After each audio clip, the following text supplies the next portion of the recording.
We start off with these cute little shelves that we found at Dollarama. They were $4 each. And the first thing that you have to do is remove the hardware from the wooden shelves.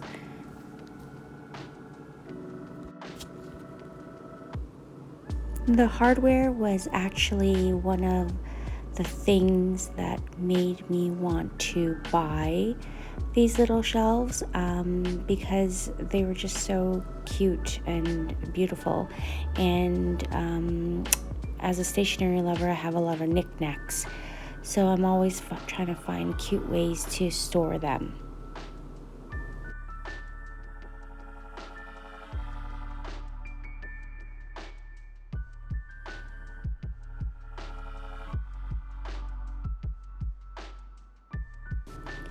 So now I am going to remove the stickers from the back of the box. Whoops, let me take out these shelves, get them out of the way. And then I am going to remove the stickers from the item so that they don't get in my way. And now I'm removing the last piece of hardware from the bigger shelf. Very important to keep all the hardware together in a dish. The screws are really tiny, so you don't want to lose those, and because replacing them would be a headache. So just make sure you're keeping them all together. And now we are ready to stain our shelves.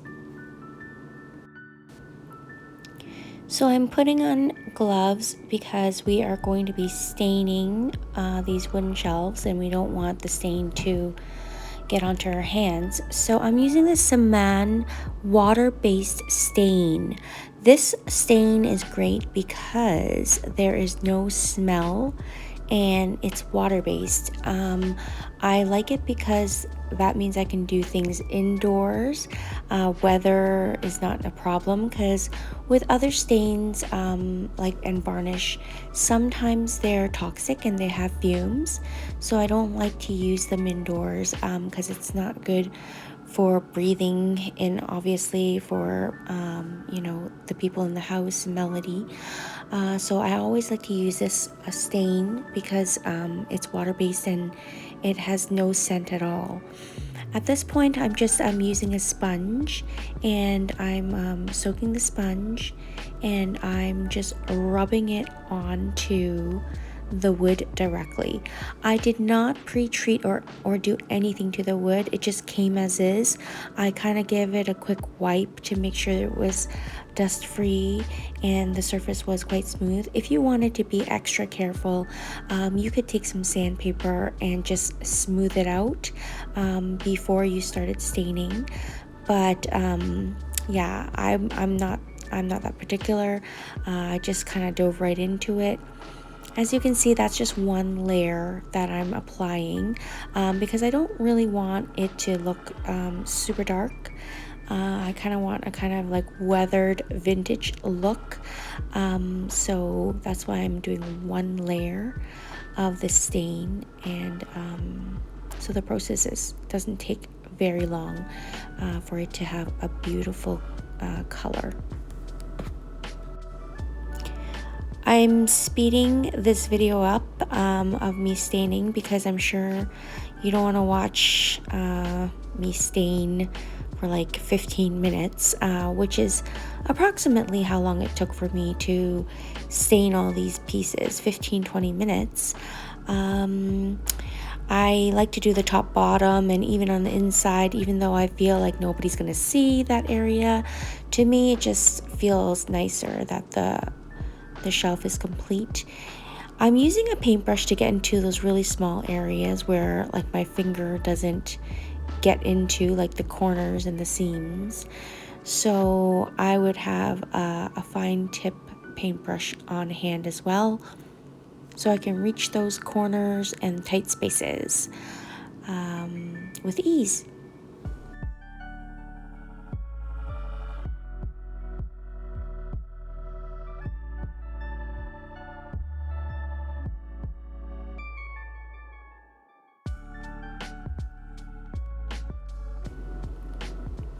Getting the inside of the shells is the trickiest part. As you can see, I'm using my paintbrush once again to reach those difficult to reach places.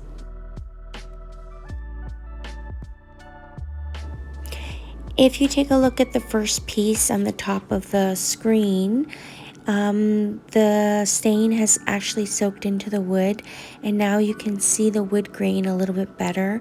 It's looking a little bit more weathered and not as solid as when you first apply the stain. So yeah, it's giving off a really beautiful wooden look. So I've slowed down the camera here so you can kind of see what I'm doing with my brush. Just dipping it in and filling in those seams.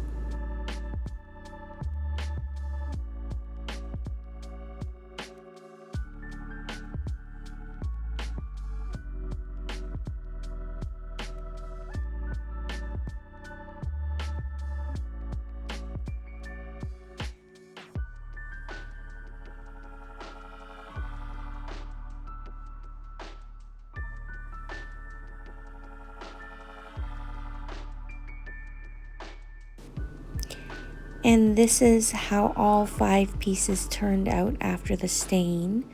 They look so great from how they did initially with just the raw wood. And this is just one layer of stain that took me about 20 minutes.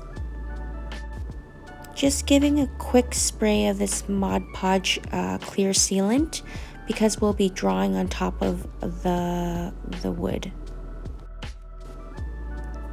The clear sealant will help when we're drawing on top of the wood so that the ink doesn't seep as much into the grooves of the wood, because wood is a natural material. It has grooves, right? So the likeliness of your ink running into the grooves is very, very likely.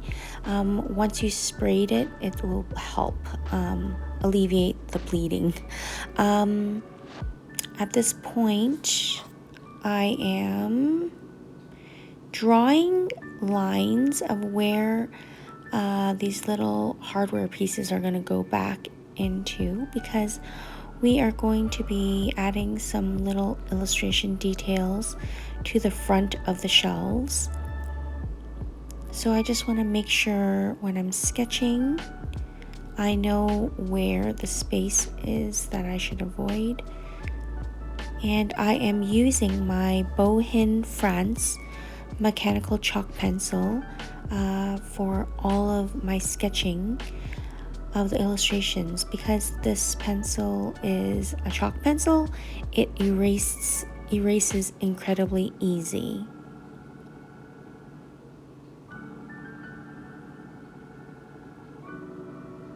I like to sketch my illustrations beforehand because I just like to know where all the placement of everything is so that the piece looks balanced. I'm just speeding this up a little bit so you don't have to watch the whole entire process of me sketching.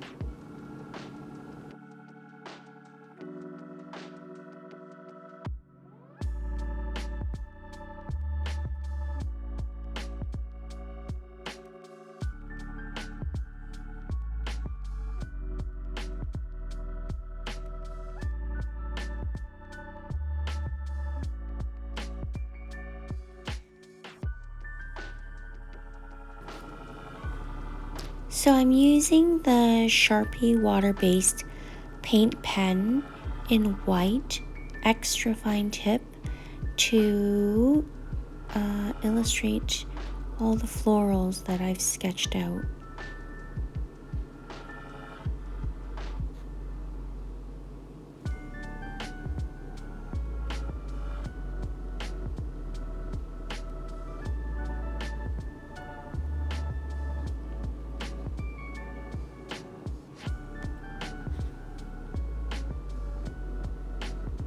When you're working on wood and you have a really fine tip pen, a lot of times your tip will get kind of like stuck on the grooves of the wood, so you might get some flicks of white paint But, you know, as long as it's not a big blob, I feel like it just adds to the charm of the piece. I've sped up a little bit so you can see me fill in my drawings.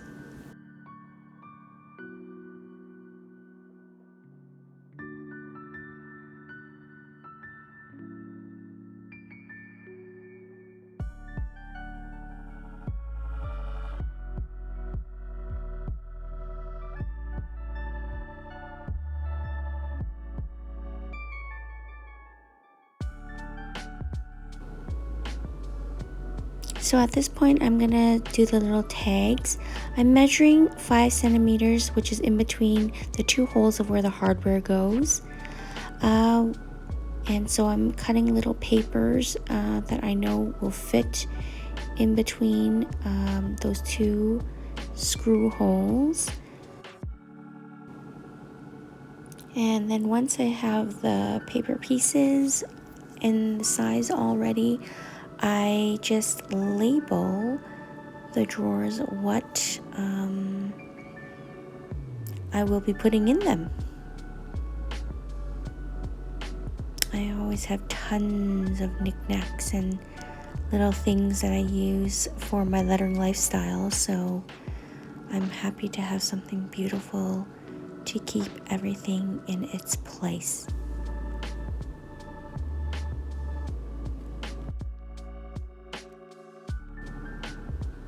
So now that I have the pieces of paper, I place the hardware back, and I'm just using this 5-in-1 pen that happens to have a tiny screwdriver on top to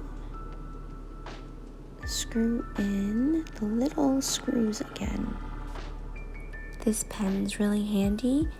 It has a screwdriver with a slotted head as well as a Phillips head, which is like a little cross at the back of it.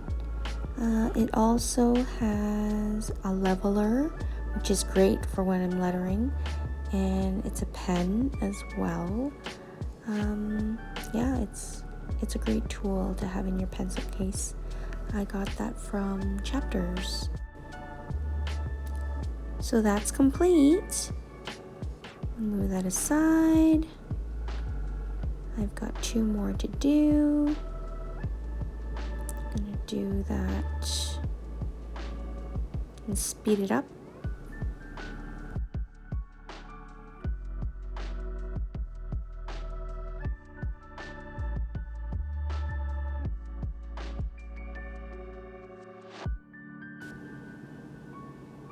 And the last screw is going in, and then we are complete. There you go. We are complete. So this is how I attach them to the wall. I just take the shelves out and I get some drywall screws and use another trusty screwdriver, and I just screw them directly into the wall. Make sure you use a level. And that's how I created this project. I hope you enjoyed it.